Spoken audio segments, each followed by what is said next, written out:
So we have with us here the 7th Dr. Sylvester McCoy. The first question I have is, could you tell us a little about your, if I read it correctly, vaudevillian roots or musical roots? Because I read something about ferrets in your clothing running around, stuff like that, for Ken Campbell, if I'm not mistaken. Yes, indeed. Yeah, I started off principally doing very, very kind of high and low comedy. High-low comedy. High-low, very sophisticated in one way and very low in the other sense. It was called An Evening with Sylvester McCoy, the Human Bomb, and that's where I got my stage name from, because I'm not the real McCoy. I am a false McCoy. And we actually brought the show twice or 3 times to Germany. We toured Germany in the 70s. Yeah, we played Hamburg Deutsche Schauspielhaus. We played the Akademie der Kunst in Berlin. We played Frankfurt in the Theater am Tag, was it called? Yeah, so the Deutsche Singkasten in Frankfurt. That's right, it's called after a sausage. Singkasten.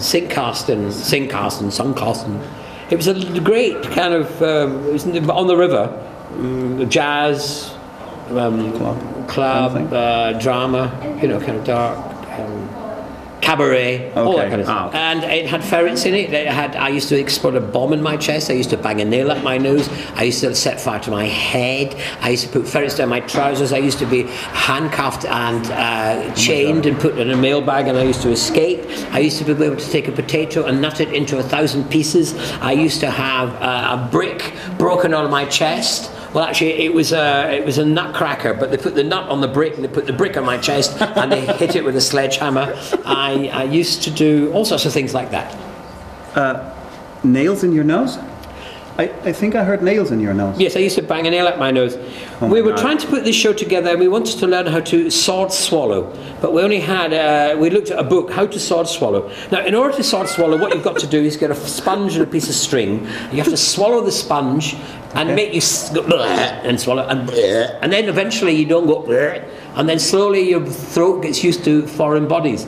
So then you could start sword swallowing. The only problem is we had a booking in 2 weeks, and it took a month or 2 months to learn how to sword swallow.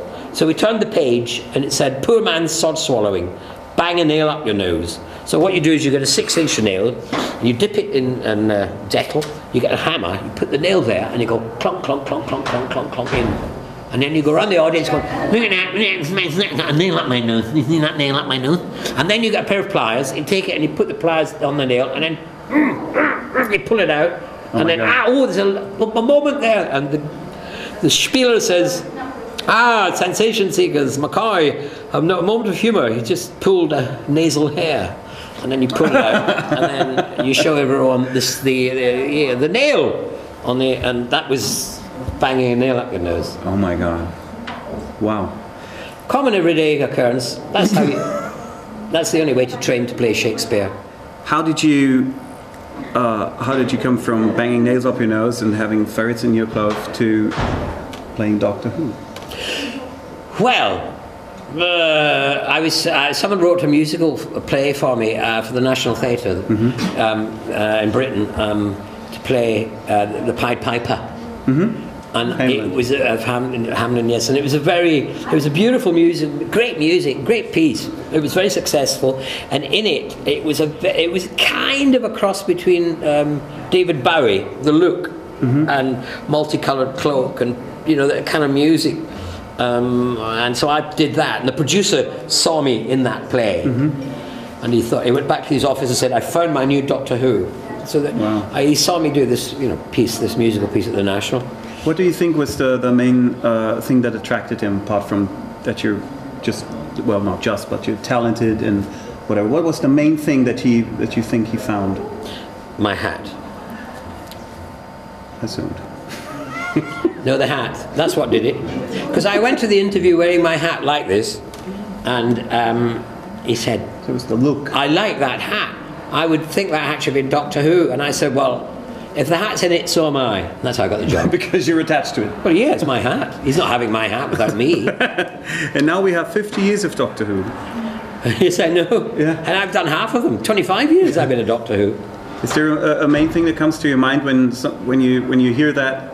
So 50 years of Doctor Who, what's the first thing that comes into your mind if you think about that? Well, I just think it's quite extraordinary, really. I remember I can remember the evening. I didn't actually see the first Doctor Who because Kennedy was shot that day, and that's what dominated the news. But then I came to Doctor Who with the second Doctor, and I remember enjoying it immensely. And wishing, I thought, oh, that's a great part. What a great role. Never ever. I wasn't a doctor. I wasn't an actor at the time, and so it was amazing to be able to actually take over the role. When you saw Doctor Who on television, was there some kind of a feeling that a lot of performers have, that they say, "Oh, that's a great one. I would really, really like to do that"? Yes, that's what I think I just said. I did. Really? I would like to have. Even before I became an actor, I thought I'd love to do that. And then when I became an actor, people used to say to me, "You would make a really good Doctor Who."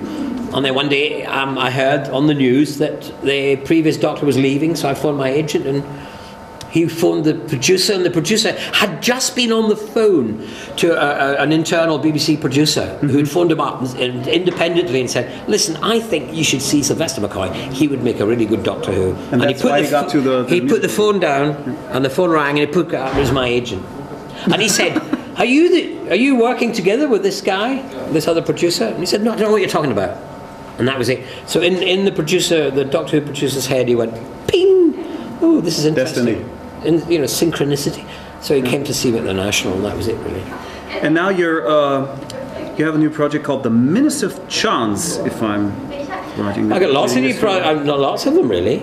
Minister of Chance is something I'm doing with Jed, who's one of the dwarfs.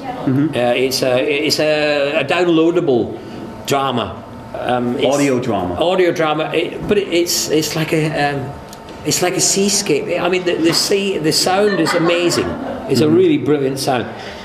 I'm doing that, but that's exciting. I've also just come off the plane from the Isle of Man, where I've been in a film called Christmas Candle, which hopefully comes out next Christmas, playing a candle maker.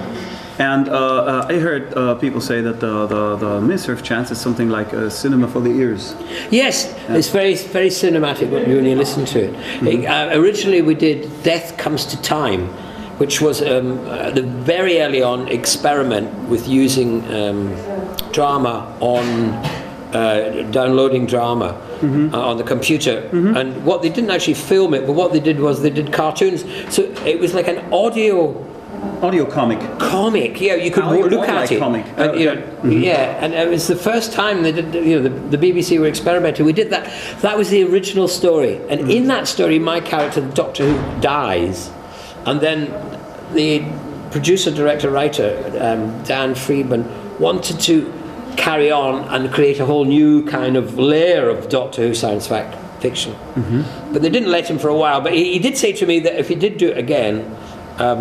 He had to promise to let me be a villain in it.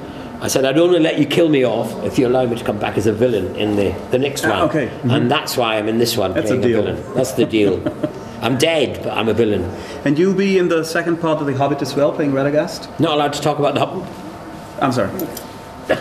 Number 2. I can talk about Hobbit number 1, but as soon as I think about Hobbit number... I've been programmed by Waiter. Yeah, absolutely. When it comes to number 3, they're programmed to do that. Well, let's put it this way. Since the Necromancer is still alive in part 1 and you are 2, there's kind of a suggestion that you might be involved.